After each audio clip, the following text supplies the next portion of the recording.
আল্লাহ যদি এটা গুরুত্বপূর্ণ হতো তিনি কমপক্ষে এটা বলতেন যে এটা কোথায় তা খুঁজে বের করো। তিনি এটা করেননি। এগুলো মূল বিষয় নয়, এগুলো সবই হলো বিভ্রান্তি।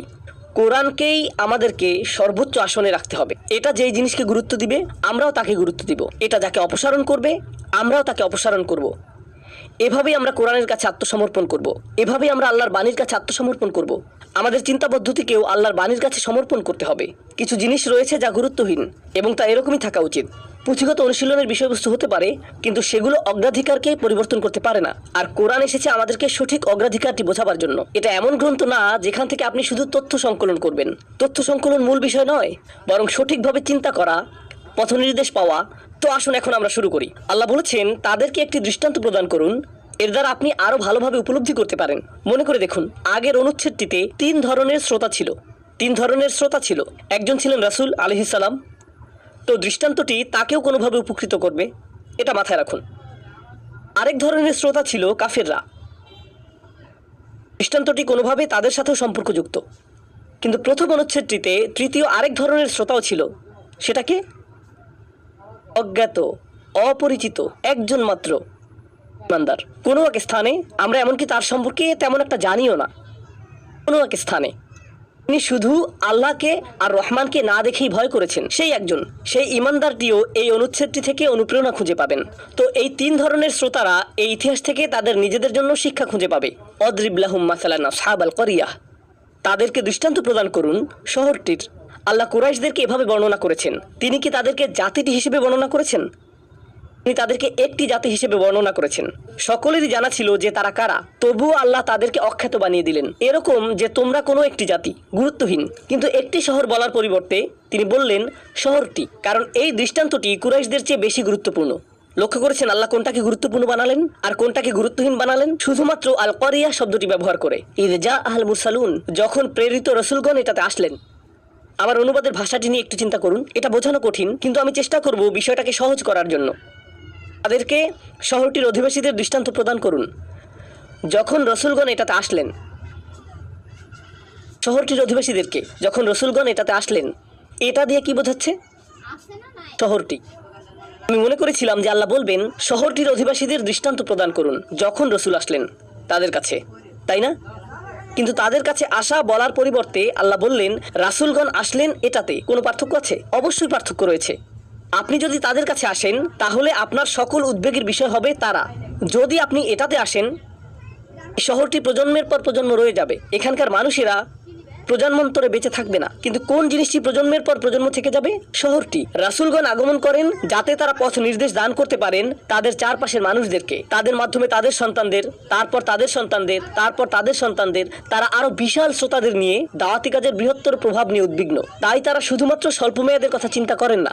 যদি তারা স্বল্প মেয়াদের কথা চিন্তা করতেন তাহলে বলা হতো তারা এসেছিলেন তাদের কাছে। কিন্তু আল্লাহ বলছেন তারা এসেছিলেন শহরটির কাছে। তারা চান যে এই শহরটি টিকে থাকুক।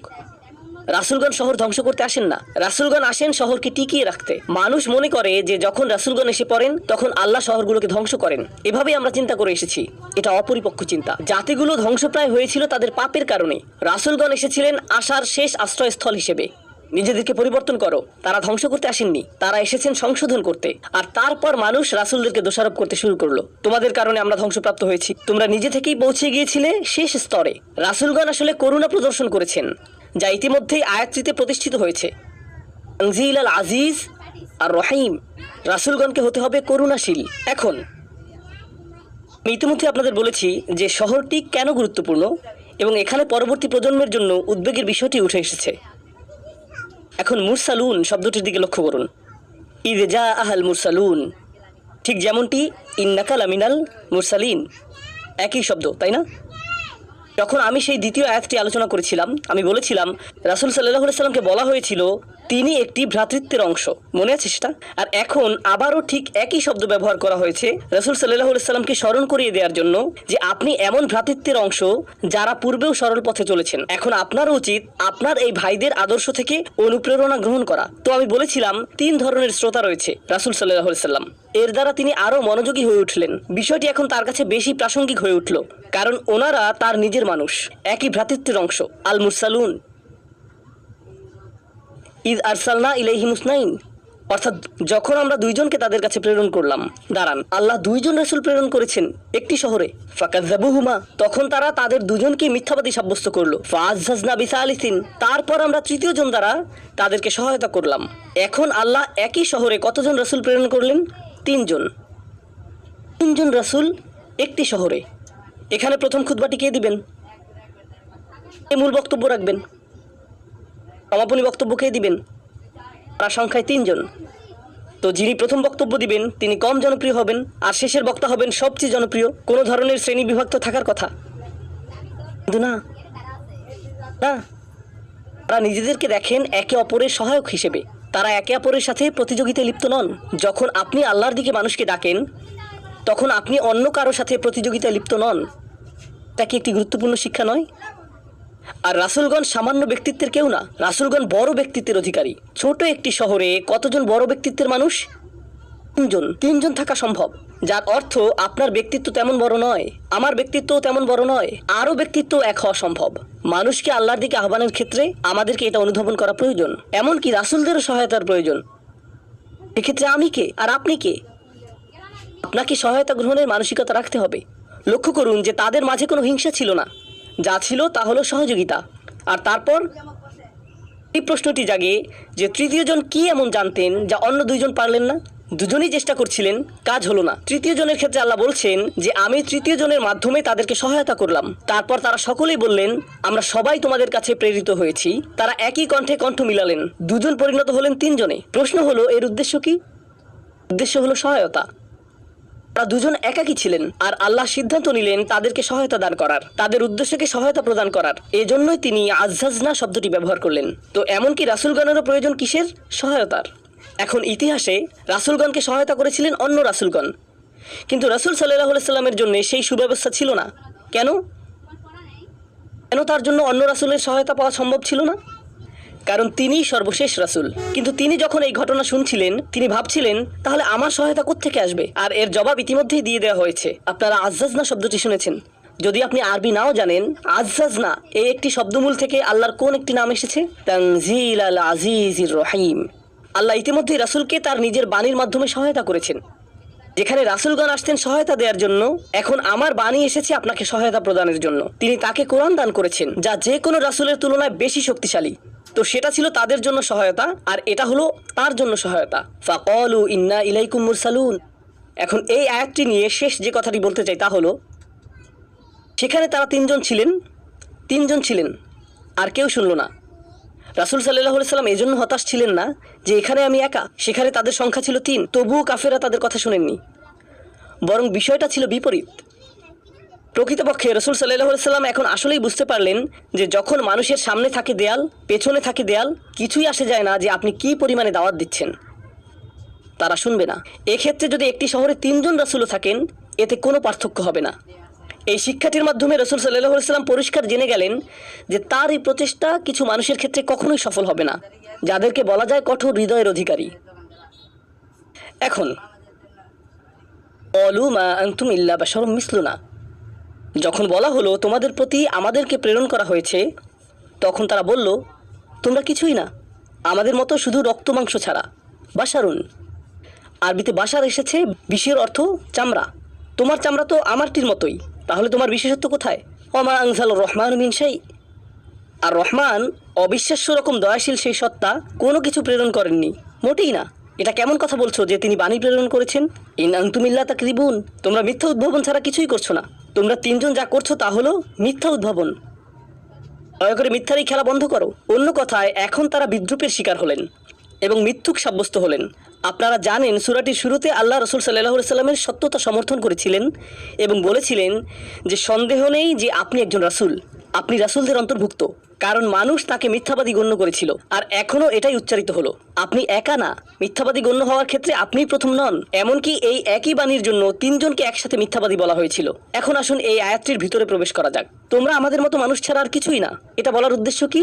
এই বাণীটি অতি প্রাকৃতিক, যা আকাশ থেকে নেমে এসেছে। তাদের অভিযোগ, যদি বাণীটি এত অসাধারণ হয় যা নক্ষত্রপুঞ্জ ভেদ করে এসেছে, তাহলে এই বাণী যে প্রচার করছে তার কেন নক্ষত্র সমান ক্ষমতা থাকবে না?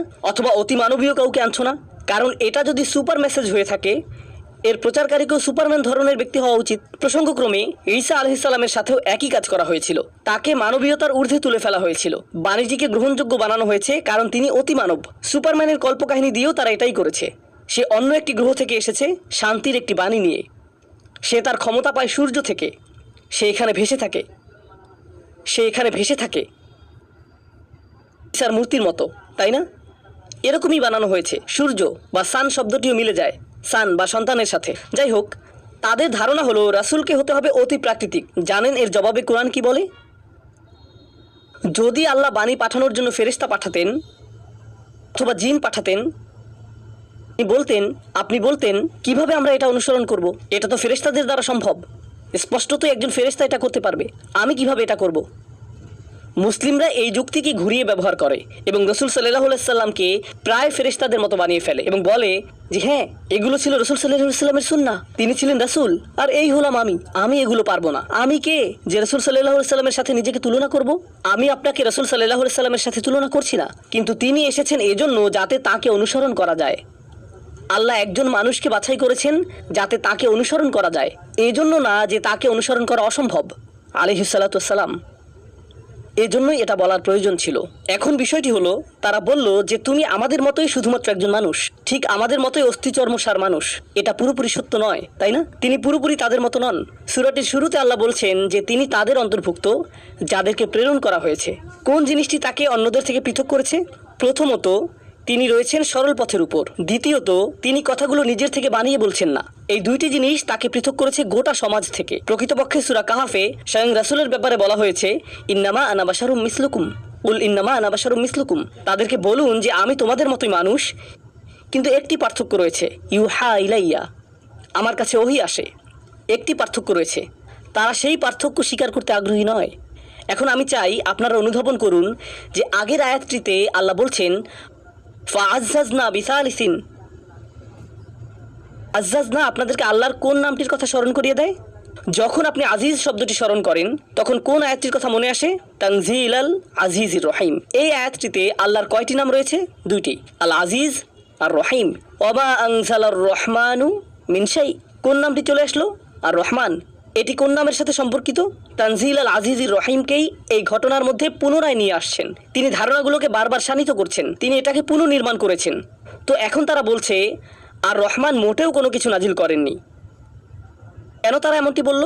কেন তারা বলল আর রহমান কিছু নাজিল করেননি? কেন বলল না যে আল্লাহ কিছু নাজিল করেননি? কেন তারা বলল যে অবিশ্বাস্য রকম করুণাময় সত্তা কিছু নাজিল করেননি? এই সত্তাকে তোমরা বলছো আর রহমান, তিনি এমন কি নাজিল করেছেন? এটাই করুণার নমুনা। তাদের কাছে এটা একটা উপহাস। তো তারা আর রহমানকে নিয়ে উপহাস করছে। ওমা আনজালার রহমান মিন শাই ইন আনতুম ইল্লা তাকযিবুন। তোমরা শুধুমাত্র মিথ্যাই বলছো। সম্ভবত 14 আয়াত না 15 আয়াত। এখন এখানে এই 15 আয়াতের শেষে যে বিষয়টি আমি উল্লেখ করতে চাই তা হলো আমাদের বসদের সম্পর্কে। আমি বসদেরকে ঘৃণা করি, আপনারাও বসদেরকে ঘৃণা করেন। আমাকে বলতে হবে না, আমি জানি কি করতে হবে। এটা বলে দেয়াকে মানব জাতি পছন্দ করে না। আমি এটা পছন্দ করি না যখন তৃতীয় শ্রেণীতে শিক্ষক আমাকে বাড়ির কাজ প্রদান করেন। আমি এটা পছন্দ করি না। আমি এটা পছন্দ করি না যখন পুলিশ আমাকে গাড়ি থামাতে বলে। আমি এটা পছন্দ করি না যখন সরকার আমাকে কর প্রদান করতে বলে, যখন জেলা প্রশাসন আমাকে সম্পদের কর প্রদান করতে বলে। আমি এটা পছন্দ করি না। যখন ডাক্তার নিয়ম করে ওষুধ সেবন করতে বলেন, আমি এটা পছন্দ করি না। আমি এটা কোথাও পছন্দ করি না। আমি এটাও পছন্দ করি না যখন বিমানে সিট বেল্ট পরতে বলেন অথবা ট্রে টেবিল উঠিয়ে রাখতে বলেন। আপনি নিজে উঠিয়ে রাখুন। আমরা এটা বলা পছন্দ করি না যে কী করতে হবে। আমরা এটা পছন্দ করি না। মানুষ বলে আপনি আমাকে বলার কে? আপনি তো আমার মতোই একজন মানুষ।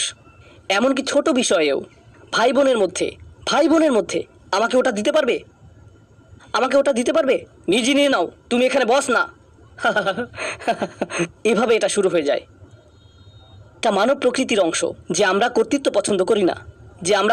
পছন্দ করি না। এটা মুসলিম অমুসলিমের সাথে সম্পর্কিত না, এটা মানুষের স্বভাব।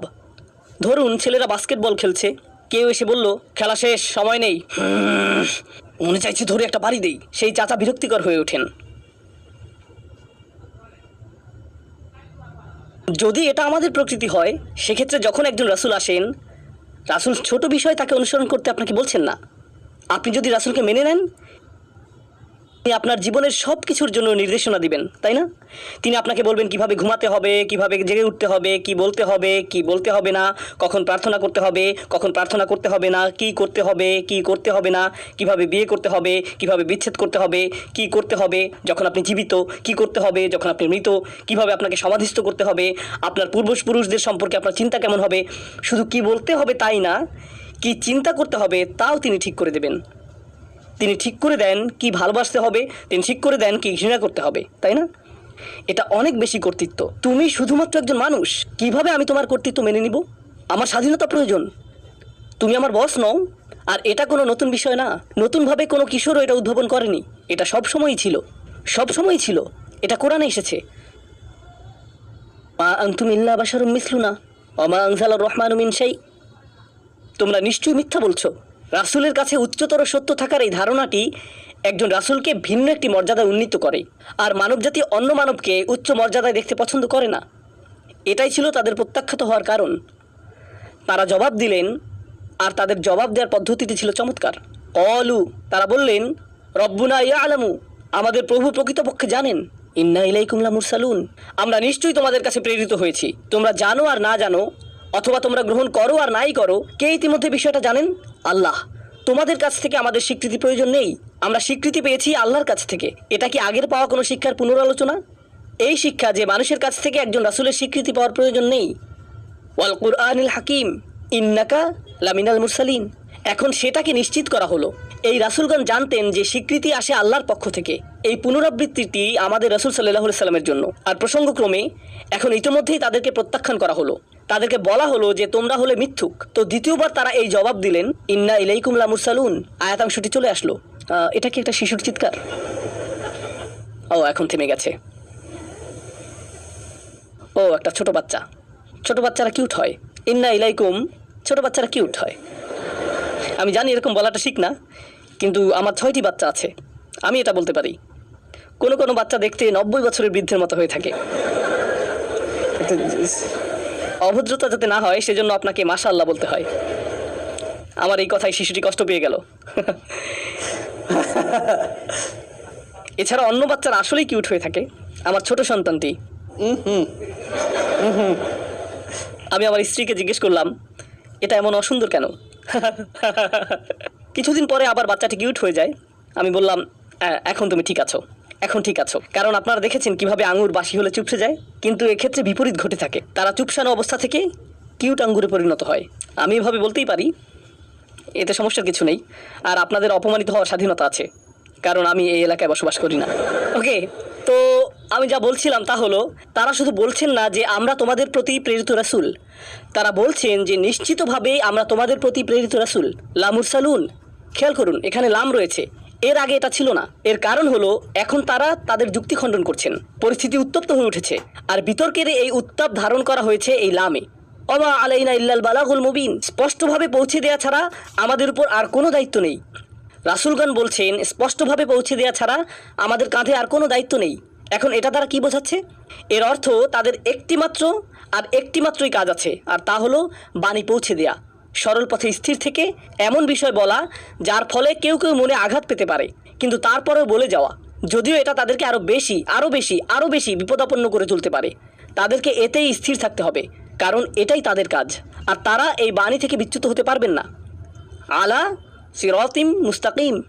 লক্ষ্য করেছেন কিভাবে কোরআন সম্পর্কযুক্ত, কিভাবে এটা নিজের ধারণাগুলোতেই ফিরে আসছে, কিভাবে এটা নিজেকে সত্যায়িত করছে। আল্লাহ প্রথমে বলছেন যে কোরআন হলো সুবিন্যস্ত। এই বিষয়টাও এখন আমি আপনাদেরকে দেখাতে চাই, কিভাবে এই ধারণাগুলো একে অপরকে জোরালো করে চলছে এবং একে অপরের উপর ভিত্তি করে প্রতিষ্ঠিত হচ্ছে। তো এখন পরের বিষয়টি হলো, লা আলাইকুম হিসাবুনা ফামা নাকিফ, আমাদের উপর তোমাদের কর্তৃত্ব নেই, আমরা থামবো না, আমাদের উপর কর্তব্য রয়েছে, আমাদের উপরে দায়িত্ব রয়েছে এই বাণী পরিষ্কারভাবে পৌঁছে দেওয়ার। এই দায়িত্ব কোথা থেকে এসেছে? এটা এসেছে এর কারণ তারা হলেন মুরসালিন, অর্থাৎ তাদেরকে প্রেরণ করা হয়েছে